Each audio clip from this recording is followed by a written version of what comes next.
पाणी आमच्या हक्काचं, पाणी आमच्या हक्काचं. शेतकरी कृती समितीचा, शेतकरी एकजुटीचा, आढळा पाणी कृती समितीचा. अरे पाणी आमच्या हक्काचं, शेतकरी एकजुटीचा, शेतकरी एकजूट जिंदाबाद, शेतकरी एकजूट जिंदाबाद, शेतकरी एकजूट जिंदाबाद. नमस्कार, मी संदीप दराडे, बोला पुढारीमध्ये आपलं अगदी मनपूर्वक स्वागत करतो. उन्हाळा सुरू झालाय, पाण्याचा प्रश्न अतिशय गंभीर झालेला आहे. आढळा भागातील जी काही प्रमुख गाव आहेत, शमशेरपूर असेल, सावरगाव असेल, घोडसरवाडी असेल, डोन्नरवाडी असेल, या विभागाला या वर्षी शेतीसाठी फक्त एकच रोटेशनचं पाणी मिळालं.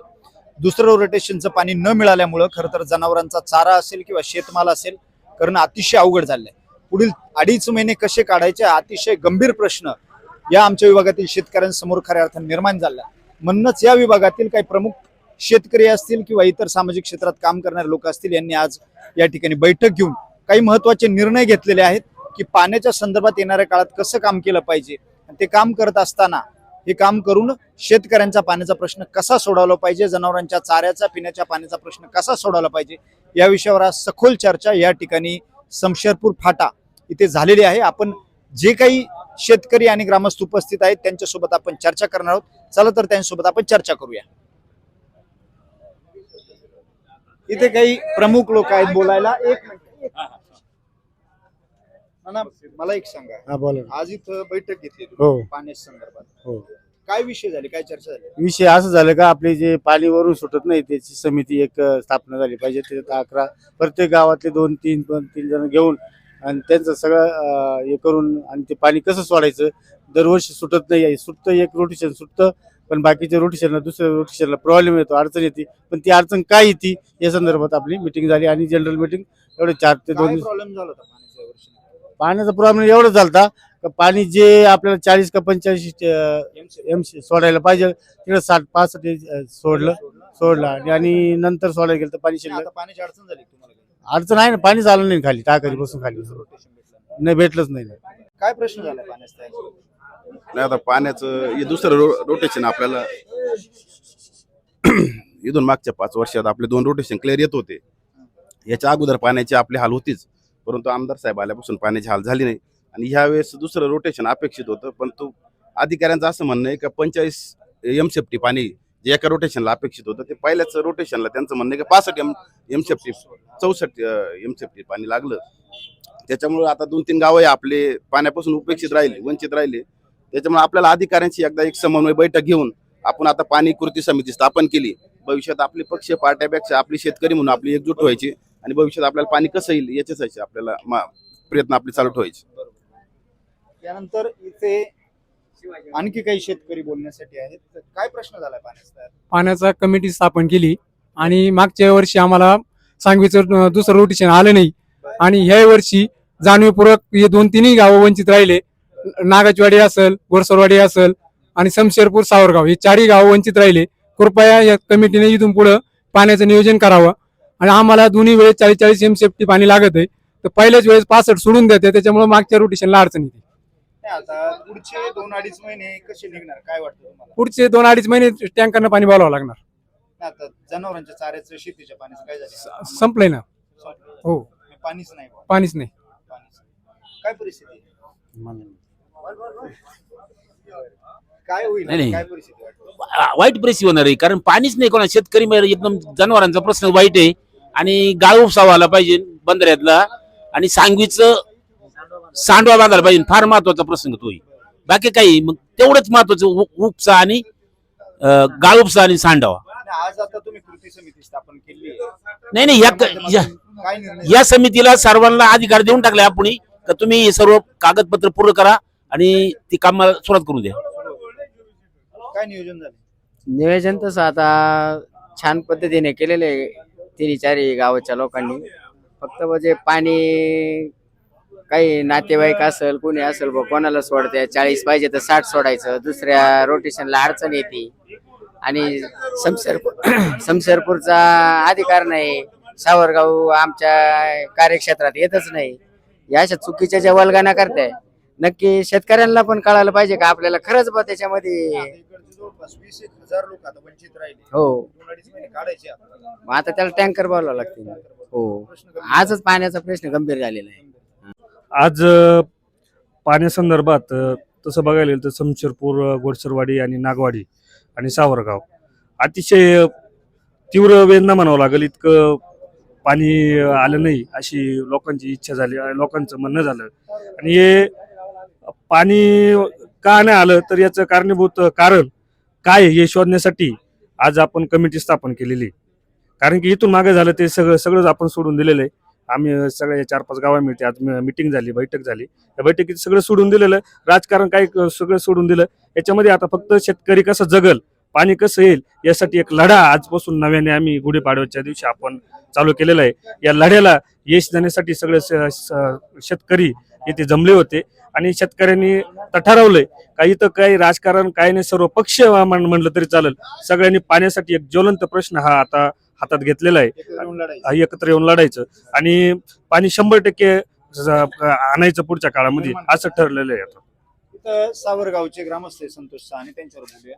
सावरगावमध्ये काय परिस्थिती आहे? सावरगाव पाटमध्ये आता सध्या कमीत कमी 20 लाख शेवंतीच्या रोपांची लागवड आमच्या शेतकऱ्यांनी केलेली आहे.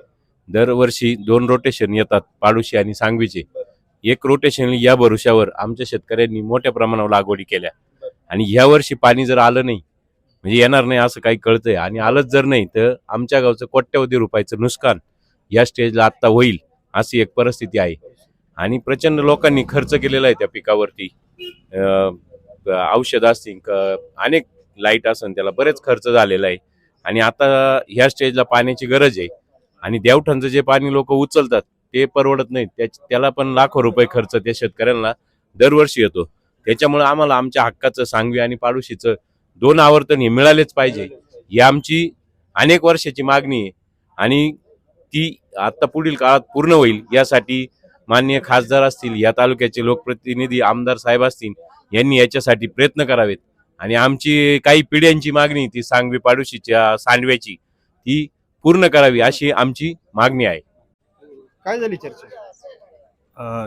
चर्चा अशी झाली का प्रत्येक वेळेस ज्येष्ठ नेते कोंडाजी बाबा डोन्नर सारख्या माणसांनी फाट्यावर आंदोलन करायचं, त्यावेळेस पाणी सुटायचं. पण या पाठीमागच्या 5 वर्षाच्या कालावधी आपले आमदार लामटे साहेब यांच्या काळात काही आंदोलन करायची वेळ आली नाही. तो एक प्रश्न सॉल्व्ह झाला ते आमदार झाल्यापासून, सध्या तरी नक्कीच. आणि दुसरी गोष्ट का सांगवीमध्ये पाणी एकतर कमीच आहे. ज्यावेळेस सांडव्याचं काम नव्हतं त्यावेळेस अगोदर अगदी 3 रोटेशन व्हायची. आणि ज्यावेळेस सांडवा खाली घातला आणि खाली घातला योग्य आहे, परंतु त्याच्यामध्ये जो धबधबा असतो सांडव्याचा त्याचं बांधकाम व्हायला पाहिजे होतं. पिंगळे आमदार असताना, खासदार असताना त्यावेळेस आपल्या बांधकामासाठी सांडव्याचे पैसे आले होते. काही दिवस, वर्ष 1.5 वर्ष जवळजवळ ते कलेक्टर कोठ्यात पडून राहिले, सांडव्याचं काम झालं आणि ते परत गेले. तो एक भाग गळून राहिला. परंतु आता आमच्या या विभागातून एक तरुण कार्यकर्ता संदीप दराडे सारखी व्यक्ती त्यांनी असा आवाज उठवलाय का बा आपण सर्व शेतकरी इथं काही मोठी इंडस्ट्रीज नाही किंवा मोठा व्यापार नाही इथं, आणि आपण या पाण्याबद्दल काहीतरी विचार केला पाहिजे. मग आपण सगळे शेतकरी एक होऊन याची कृती समिती स्थापन करू. कृती समिती स्थापन केल्यानंतर याला आपल्याला काहीतरी न्याय मिळेल, अधिकारी बोलू आणि सर्व त्यांच्याजवळून समजून घेऊ पाणी साठा किती आहे, किती एमसेफ्टी आहे आणि पाडोशीत किती आहे. अधिकार आपल्याला सांगित आहेच आहे. उद्या आपल्या सर्व शेतकऱ्यांनी उद्या त्याच्या बिलं पावत्या वगैरे इथून मागे भरलेले आहे त्याचाही विचार करू. आणि आपण अशी एक मीटिंग लावू आपण फाट्यावर गेस्ट हाऊसमध्ये असं त्यांनी सांगितले. त्यांनी सुचवल्याप्रमाणे आज जवळजवळ 100 शेतकरी इथं जमा झाले आणि त्याच्यात निर्णय ठरला का कृती समिती स्थापन करायची. आणि त्यांना सर्व शेतकऱ्यांनी सांगितलं तुम्ही ठराविक दिवशी 1 आठवड्याभरामध्ये अधिकारी बोलून घ्या आणि आपण सर्व बसून आणि त्याची बैठक लावू, त्याची पूर्ण माहिती घेऊ आणि पुढं त्याचा विचार विनिमय ठरेल. त्या पद्धतीनं साहेबाशी चर्चा करू आणि असा काही निर्णय आज झालेला आहे. याच्यानंतर सर्वांना इथं शेतकरी आल्याबद्दल आम्ही कोंडाजी मामाच्या अध्यक्षतेखाली मीटिंग करून सर्वांचे आभार मानले. अशी एक साधक बाधक चर्चा झालेली आहे आजच्या मीटिंग मध्ये. आजच्या ज्या मीटिंगचे अध्यक्ष होते सगळ्यांचे आपले मार्गदर्शक ज्येष्ठ नेते कोंडाजी बाबा ढोन्नर या ठिकाणी आहेत. त्यांच्यासोबत आपण आता शेवटची ही चर्चा करूया. बाबा, अनेक वर्ष संघर्ष केलाय पाण्याचा, मोठा अनुभव आहे तुमच्यामुळे, खरं तर मोठा आधार मिळाला. अगदी पाणीपट्ट्या गोळा करायचं काम आजपर्यंत तुम्ही केलं असेल वारंवार. आता आज हे तुमच्याच मार्गदर्शनाखाली आम्ही कुठेतरी निर्णय घेतोय, ठराव करतोय, चाललाय. काय मार्गदर्शन कराल? असं आहे, सांगवी आणि पडोशी झालं पाहिजे. हे 20 वर्षापासून 30 वर्षापासून आम्ही प्रयत्न करत होतो. त्याला यश आलं, सांगवी धरण झालं, अपूर्ण झाले. पडोशी झालं, पडोशी धरण कोणत्या मुद्द्यावर बितळ्याचं पाणी वळवलं.